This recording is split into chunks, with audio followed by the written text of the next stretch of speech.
everyone, today we are going to be painting a windmill, and we're going to start out with a sloping hill. It's going to be just a little higher or around the center of the page at the highest part, and then it goes downwards into the meadow. And then we're going to do one line behind the hill that will be darker, that will be showing the horizon.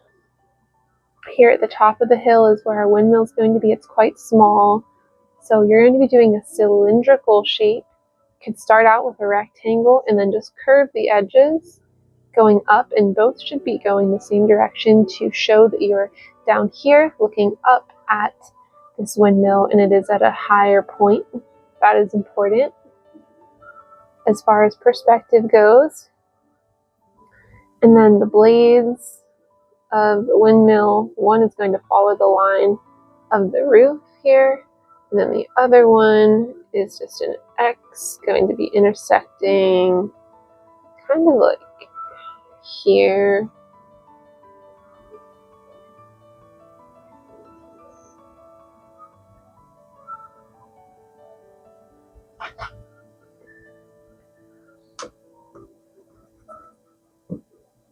Just going to make that a little bit lighter.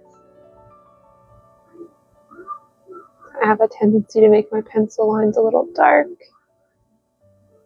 Okay. There's our windmill. There's going to be a little fence around it. I'm just going to kind of pencil in where that is. And then the rest is going to be smooth sailing. This is going to be the most detailed part of the whole painting.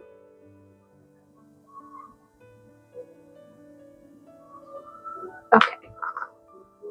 I'm not going to erase my pencil lines completely. I might just lighten them a little bit with a kneaded eraser if you did anything that was a little dark. Because we're going to be going over this, it's not too important. Just make sure you can see where you're going and what you're doing. I have a towel with me to lift anything I might need to pick up if I make any mistakes. I have a mop brush. I have a medium-sized number 8 brush with a pointed tip. And of course we want a small brush for details. I grabbed a couple of them. I think that's what we're going to just start with right now. And it should be good. I grabbed a couple containers of water. I like to get 2, one for my cool colors and one for my warm. And I taped down a horizontal piece of watercolor paper to my board so it doesn't move, and also it's not going to buckle, and it's going to have a nice built-in frame along the edge when we're done. So now we're going to start with a little bit of ultramarine blue mixed in with aqua blue.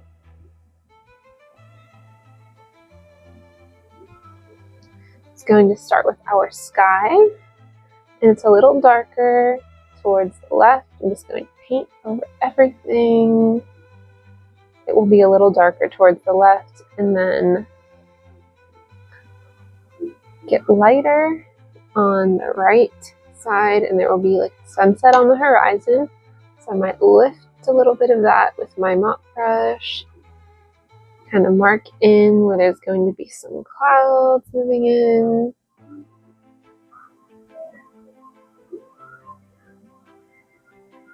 Pick up a little more blue. I like to use a decent amount of water when I'm using gouache. It's almost like watercolor gouache sometimes. And that's just the way that I've been comfortable using it. But I've seen some people use a lot more than I do. So we're just going to streak the sky a little bit with more of that ultramarine blue, leaving a little bit of space here for my clouds.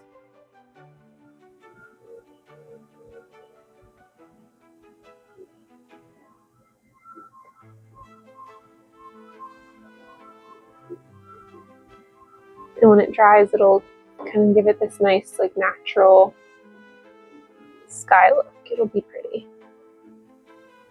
And we'll probably end up painting some white in with the sky later, some white in the clouds. Just kind of, I'm just wetting the brush and then lifting off some of the paint, drawing the shapes of the clouds. I'm seeing almost like a T shape here. So here's the top of the T and then like a crooked bottom of the T, and just kind of tracing that across the sky.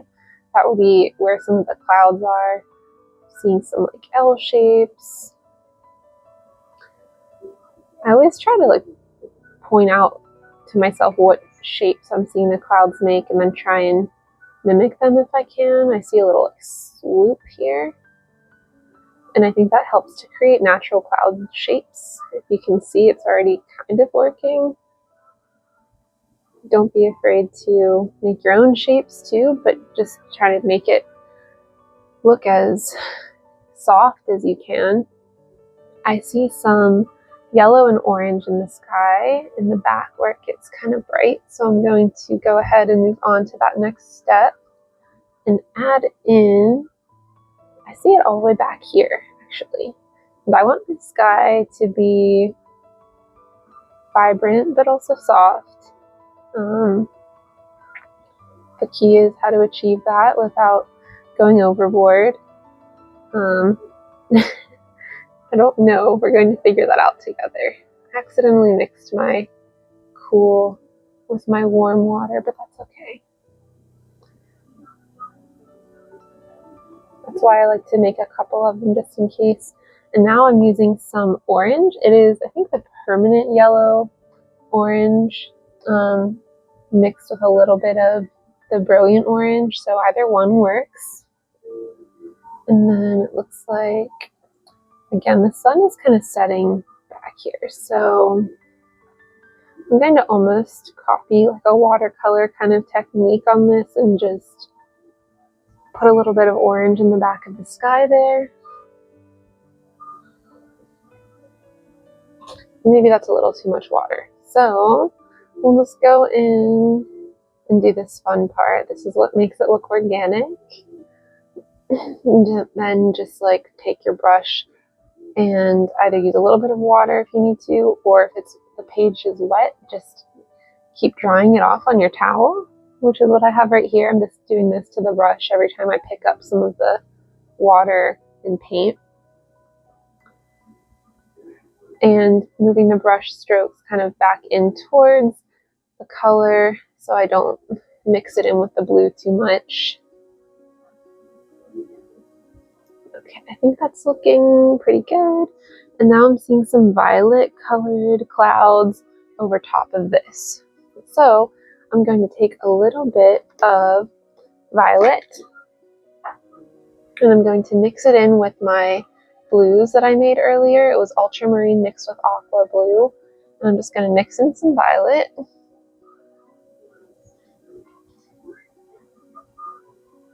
With maybe just a touch of brown or gray if you have it. And then we're just going to blot in with the mop brush some cloud shapes.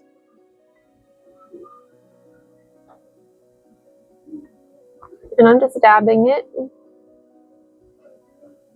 wherever it kind of looks right. And I'm just going to come up here and start doing the same thing.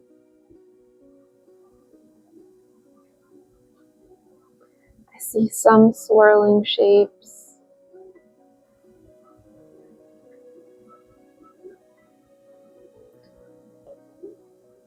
I think it will dry very nicely. It looks a little weird right now, but I think it always does until it dries and your eye settles on it. Don't be afraid to take a step back and come back to it if you're just feeling like overwhelmed. Okay, we'll see how that works. We might have to come back in and add a little more to it. That happens to me kind of frequently. It's just my page is a little bit wet right now. So what we're going to do is we're going to switch things up and move towards the grass. I'm seeing like a dryish, bright yellow-green down there, so I'm going to take a little bit of my permanent green light. I'm going to mix it with my yellow over here that I have on my board. It is a messy board, but I know where everything is. Isn't that how it usually goes? Okay, and we're just going to take and follow this line for the lower hill and trace upwards and fill in our pretty grassy hill. This is such a nice summery scene. I just love it. I can even fill in the back a little bit too, because I'm seeing all sorts of greens and browns, and then this further back area will actually end up being a lot darker, but we're just going to do this for now. And then we'll make our lighthouse over the sky, or our windmill. Oops. Okay. And then in the very far back, I'm seeing a dark purpley blue horizon line. So I'm going to just go ahead and sort of add just the beginnings of that in. I don't want it to spread too much while the rest is not dry, so we'll see how this works. Maybe a bad idea. I hope not. I don't think it will be.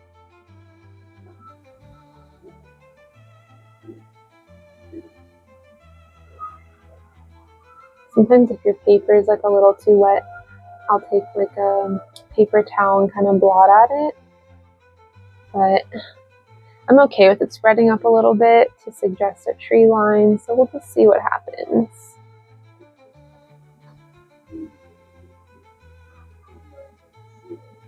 I'm just sweeping upwards to create like a line where there's trees and foliage and things going on far in the horizon.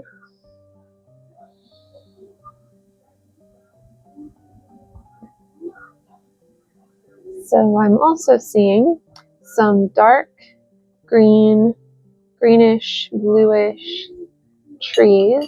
So I'm going to take evergreen and mix it with my ultramarine blue and some gray and make some trees happen right here behind where this large green hill area is. It's going to be kind of like the middle ground of the horizon, and then this closest hill to us.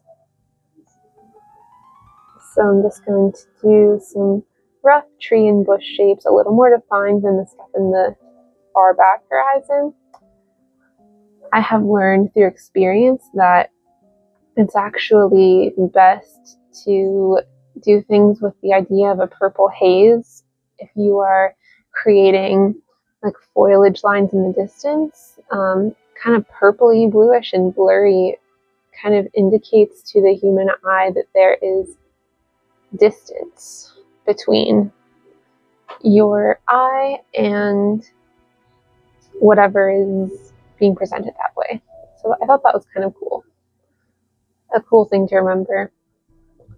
And then we see almost right in between, there's just like some green areas to symbolize that there are fields in between. And this is kind of like a sweeping distance. And might even add a little bit of maybe some olive mixed with the light, permanent light green, and just do a couple of lines in between. Very fine, to just show that there's some trees and other things going on in that far distance.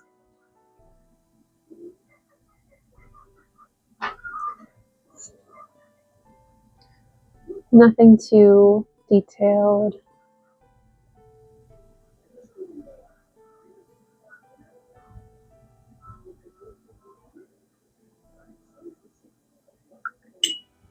Next, I'm seeing a little bit of brown in the grass. It's just kind of like a little bit dry looking and light. So I'm going to mix the brown with a little bit of my white gouache to create some light, dry looking dead grass areas.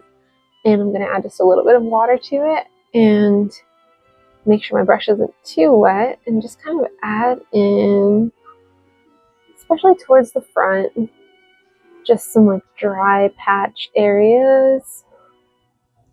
And I'm going to do it in like a grass shape. So straight lines going up, but not perfectly straight, kind of at an angle. And then making them not all the same.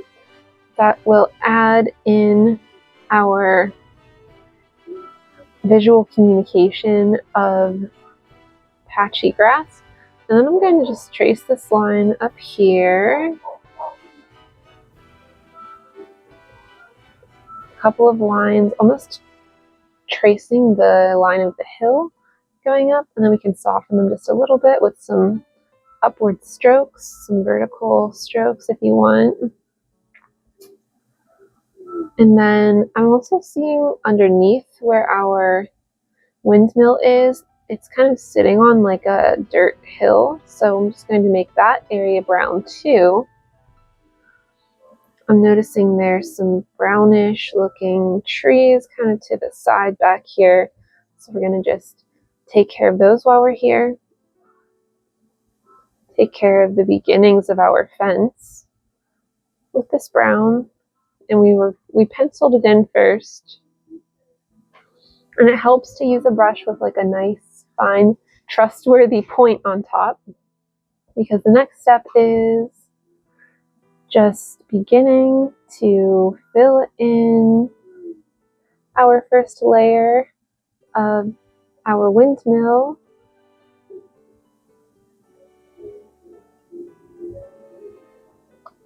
It's kind of like a grayish brown, but I'm just going to use this brown we mixed up as like a base layer, and then we can add some gray to it later. The roof definitely looks more gray, so I'm going to just leave that alone for now. I'm going to add a little bit more water to my brush and just come in and do a little bit more of some brown, grassy areas. And if you're looking at the reference photo, which I will add, it is, I'm almost seeing like stripes, stripe-like patches of brown grass going across. It's mostly green, but I just want to indicate the truth here. So that's what I'm adding right here. Just lots and lots of brownish white sort of patches. Adding a little bit more white maybe to my brush.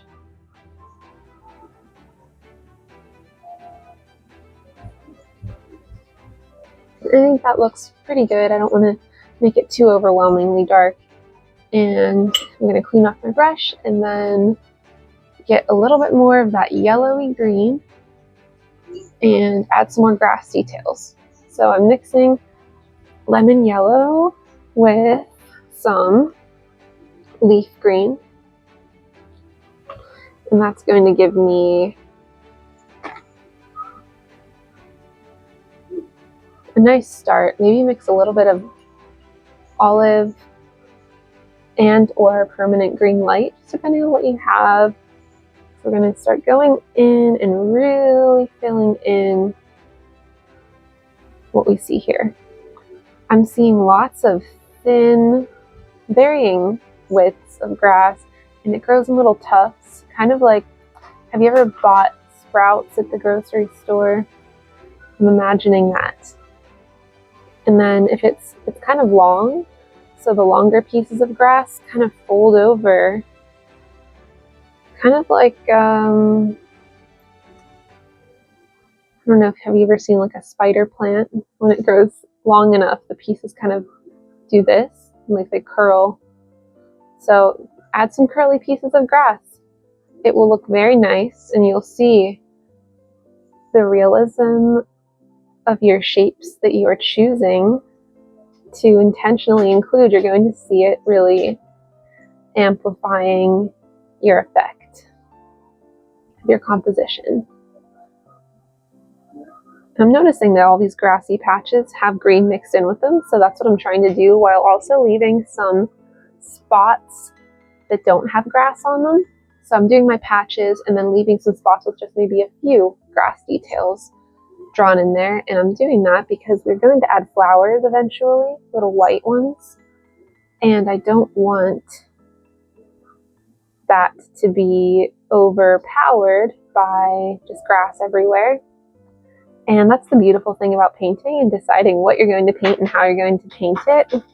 We have to sometimes simplify, even though the original picture isn't so simplified, but it doesn't have to be. But the way we communicate something visually, sometimes it changes. And one other thing I'll mention is to make your grass closer towards you in this area, make that longer. Maybe a little darker too, a little more vibrant. I'm seeing a little tree right back here that I forgot, and I mixed some of my green in with just a touch of that blue, ultramarine blue mix. It's barely noticeable. But since it's so far in the background, I'm making it a little more bluish.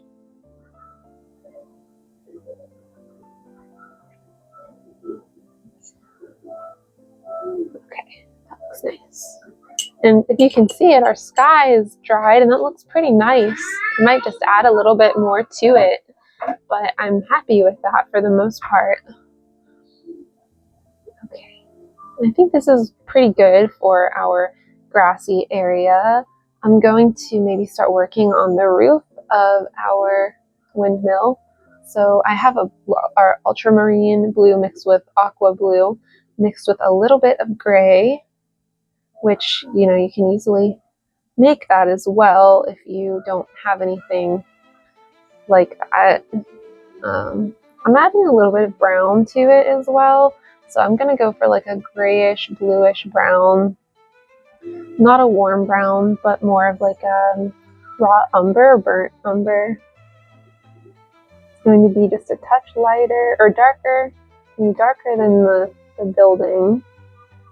And definitely grayer. And make sure we follow that line, reinforce that line that indicates we are looking up.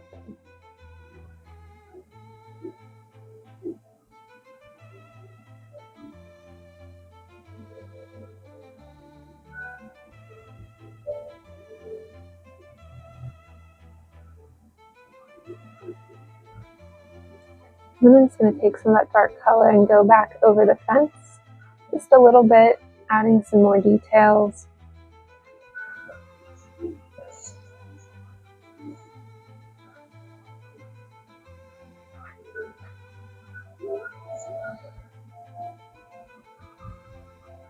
I'm seeing some darker bricks kind of mixed in that I will add to this. They're sort of scattered a little bit haphazardly over the surface.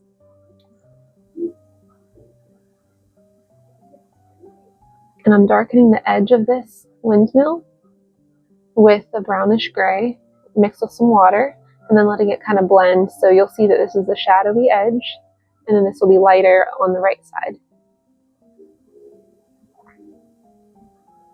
Lighter kind of where this sunset is coming up and reflecting a little bit off of the side of it to bring that light. And then we'll work on the blades once this dries. So we don't want anything to blend too much. And maybe we can go back in and do some more work on these trees. So I'm going to take my dark brownish blue mixture and I'm going to mix a little bit of evergreen in, which is kind of like a nice cool bluish green. And hopefully, that's not quite dark enough. I was hoping it would be dark enough, but I'm going to add some Prussian blue, which is my darkest blue, almost like a navy. I'm going to add that to it and see if that helps.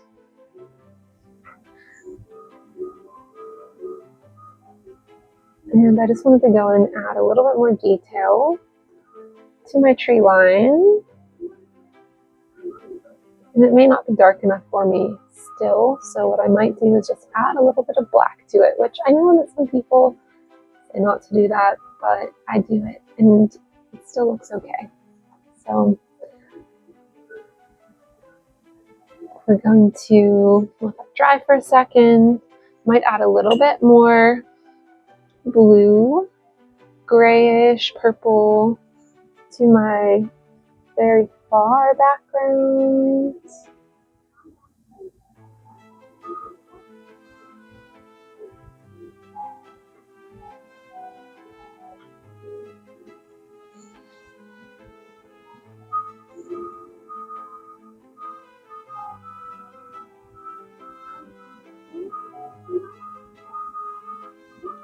Sometimes with the tree line, it helps to make take the point of your brush and just make the shape of tiny little branches coming out.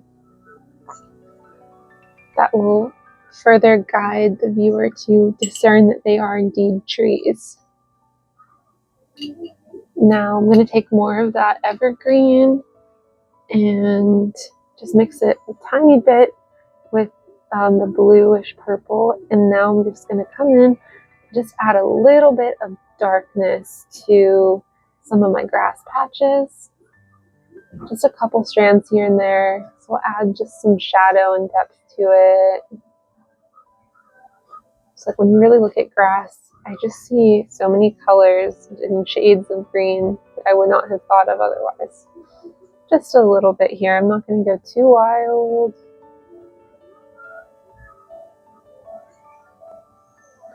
That's looking nice. Okay.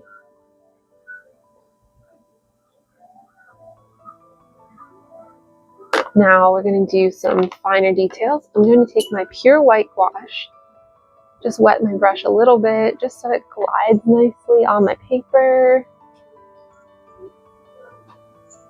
And I'm going to put in the blades of the windmill, being careful to make it as straight as possible. Make sure everything is dry beneath it first. The nice thing about gouache is that it doesn't take long to dry. And then these actually have like a darker underside, which we will use to go around the edges and define them even further.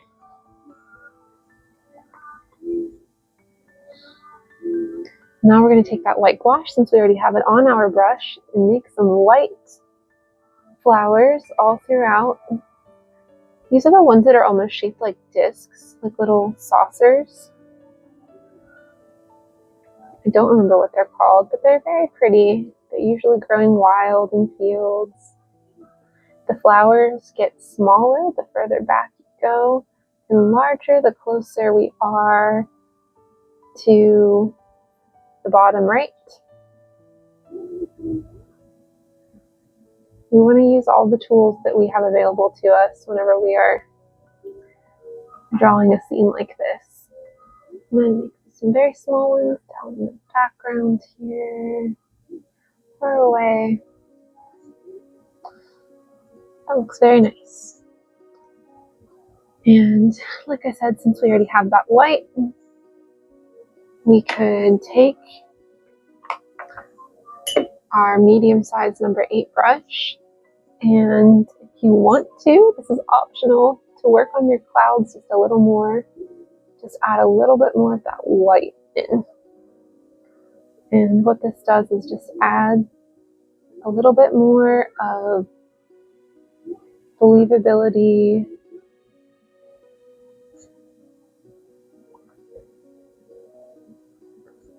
to your work. I am adding white mostly to, the sky's already light here, so I'm just adding a little bit more white overlapping the edges of the darker purple clouds to blend it a little better. I think that's looking pretty good. And then I noticed there's a couple of little white tufts in the sky that's like interconnected, like connective tissue or something in the sky. Just little blobs that kind of lead your eye around the page.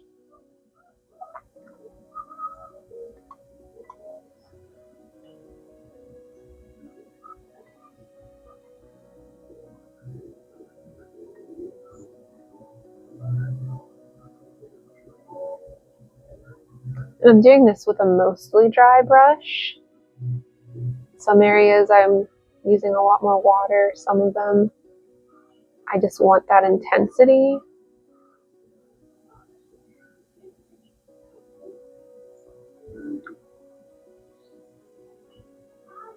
This area, I'm not going to do too much white.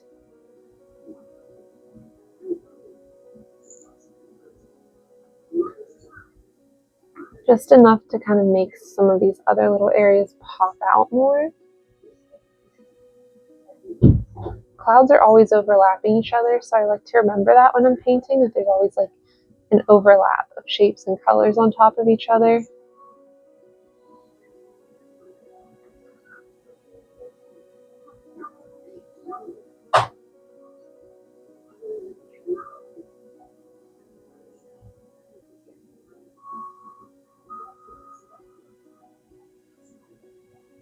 I'm kind of making like little C shapes, like backwards C shapes with my brush.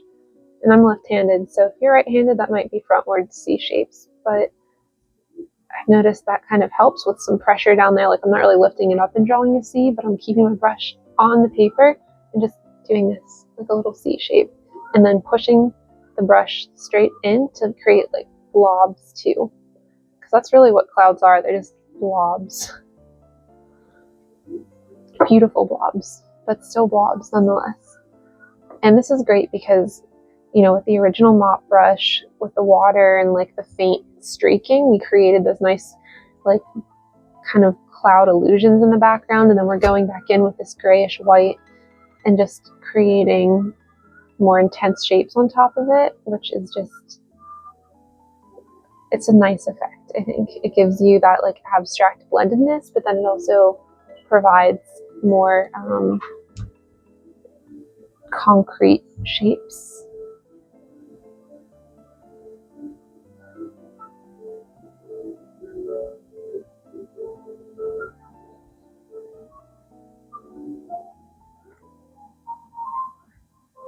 And again, this is just pure white.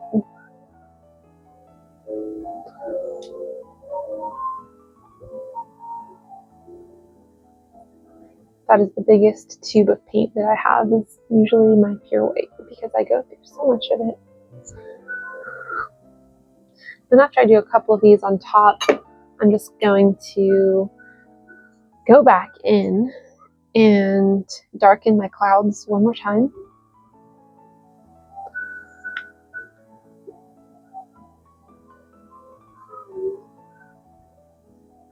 Not too much of this super dark, but you can always add some water too if it's looking a little crazy. And this is the lavenderish, bluish, gray color. So I'm noticing in the sky there's some dark, very dark clouds, but not too much. Like it's not super dark. It's just that the sun is setting, so it's like darkness is rolling in.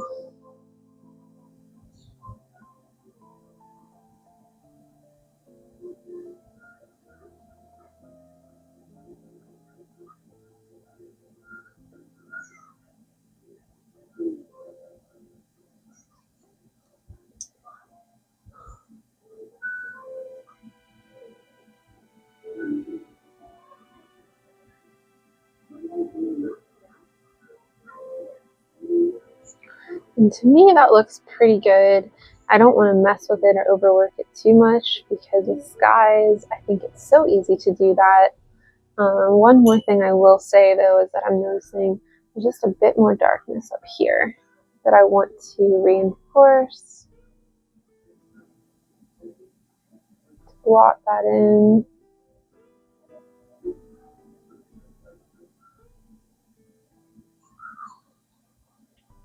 I think that looks good. Now we're going to go back in with our teeny tiniest brush. Mine is like a 3/0. I think that's just the smallest one I've seen. And I'm seeing a super dark brown. So I'm going to take my burnt umber, which is my cooler dark brown, and I'm going to just draw what I see. I see a circle in the middle where the two X's meet. The X shape meets.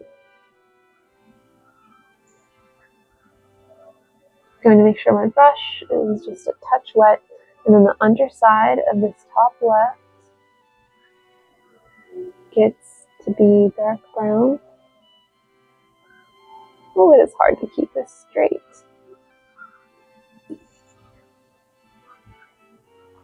Just going to do my best. Sometimes I just need to hear that that's okay. Okay. Underside of this one, and then underside of this top right. It's a little bit too.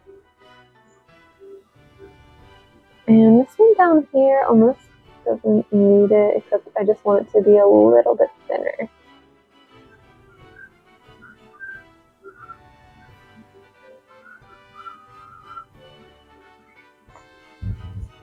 I think that looks pretty nice. This is just me tinkering a little bit with the fence detail. I always figure, why not, if your brush is already covered with a certain color, to just look around and see if there's anything else that needs gone over again.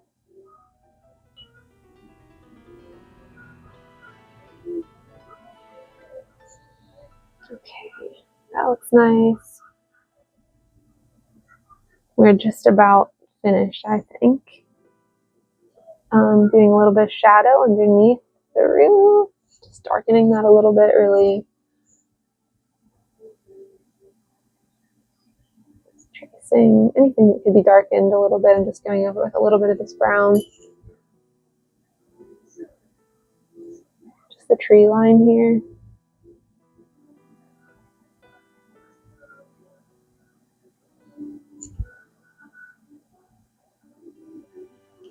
Okay, I think I'm mostly happy with that, so I'm going to let it dry, and then we can come back in and look at it in just a moment. And now that I say that, actually, I might want to add just a little bit of warmth to where I see the sun kind of reflecting off the grass. This is a choice you can make. You don't have to do this, but I like to do my highlights, so I'm going to just go over this area with a little bit of my yellow, just on the grass. You want to make sure it's dry, obviously, so it's not going to smear anything. And I'm just popping in some yellow. I think that looks very nice. That's just showing the reflections of the sun. I just blotted in some yellow over top once everything was dry. I could even do it a little bit to the side of this building, just a touch, honestly. Yeah, I think that's all we really need. And okay, now I'm going to let it dry. Okay, I am going to take the paint off now. And I added just a tiny bit more orange here, here, and here. But aside from that, that's pretty much the only thing I changed. And then I put my signature here. And you should too, because marking our work as our own can sometimes build confidence and help us to remember all of the work we put into something. And it's just nice to own it. So here's mine, it's finished. I'm pretty happy with it, and I hope that this tutorial helped you and you are able to make your own windmill painting. I would love to see the work that you do and share with me in the comments section how you found this video to be, and if there's anything I could do to be of better help in the future. I'd love to hear it. Please do me a favor, and if you enjoyed this, please comment, subscribe, like the video, and I really enjoy reading comments, so I hope that you do that and follow along with me, and let me know if there's anything else you would like to see me do a tutorial on. Thank you so much for painting with me, and please be sure to check out also the description where I put the names of what I'm using, like the paints and the brushes. I'll sometimes add it to my blog as well, or my Instagram page. So thank you again. Have a great day. Take care. Bye.